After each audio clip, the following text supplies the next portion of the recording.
The first thing I'd like to discuss is food access in rural areas through the SNAP online purchasing pilot.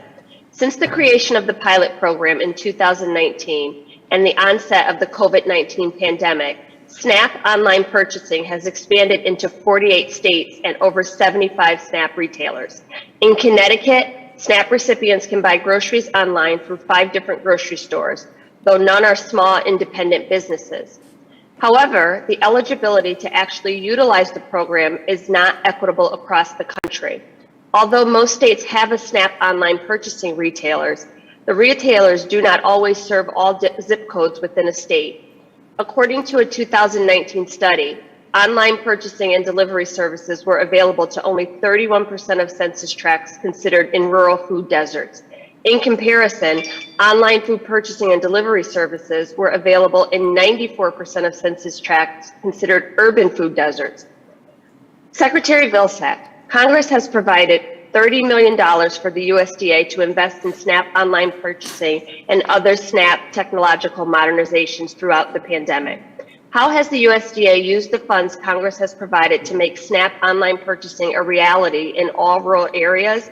And how can Congress assist the USDA in making the programs more accessible in these areas? Well, Congresswoman, the information I have is that today 97% of households have the opportunity for online purchasing.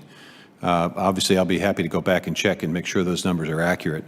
But to the extent that there is a need for a continued focus on rural and remote areas, I would say a couple of things. First of all, we are looking forward at some point in time early in 2022 and announcing a healthy food financing initiative using resources from the American Rescue Plan to begin aggressively addressing the issue of food deserts. Part of the issue here is not just the access to online, but also the ability of having facilities to basically provide the food to folks.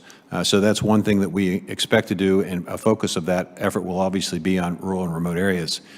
We've also provided $100 million of what we refer to as reach and resiliency resources for food banks across the country, encouraging them to look for ways that they can address the need for food security in rural and remote areas, and also to have the infrastructure that will allow them to store fresh produce, dairy products, and so forth, refrigeration and storage capacity. So hopefully we are addressing in a multitude of ways the need for access to food in those rural, remote areas. No. That members of the NODO Subcommittee have been working diligently to address veteran hunger.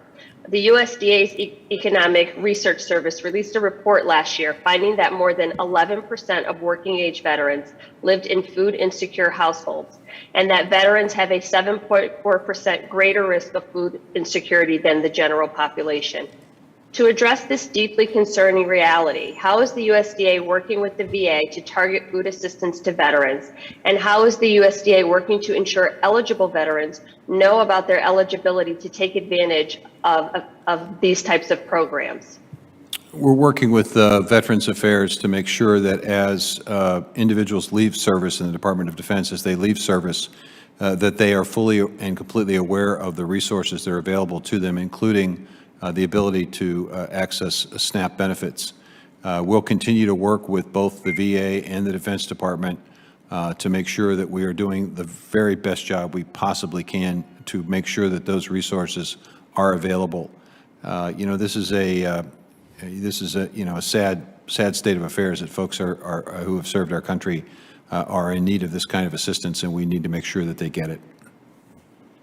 Thank you, Secretary Vilsack. We had a hearing in our subcommittee and heard from veterans, and it is tragic that this is happening here in this country, and we have a responsibility to do better. So I look forward to working with you to make sure that we close those gaps and support our veterans. I'm coming to the end of my time, and I'll leave you with one last question that perhaps if you don't have time, you can follow up on. Between 2016 and 2020, the number of full-time employees at the USDA decreased from nearly 94,900 to approximately 86,400. Has this decrease affected USDA's ability to communicate with states and producers about new programs and the process to participate in them? And how can Congress assist USDA in ensuring you have adequate staffing levels that you need to take on the responsibilities we have tasked you with especially as we work towards this upcoming Farm Bill. I think one of the areas where we have dealt with the decline of workforce is in the Natural Resource Conservation Service and in our Forest Service, and our ability to maintain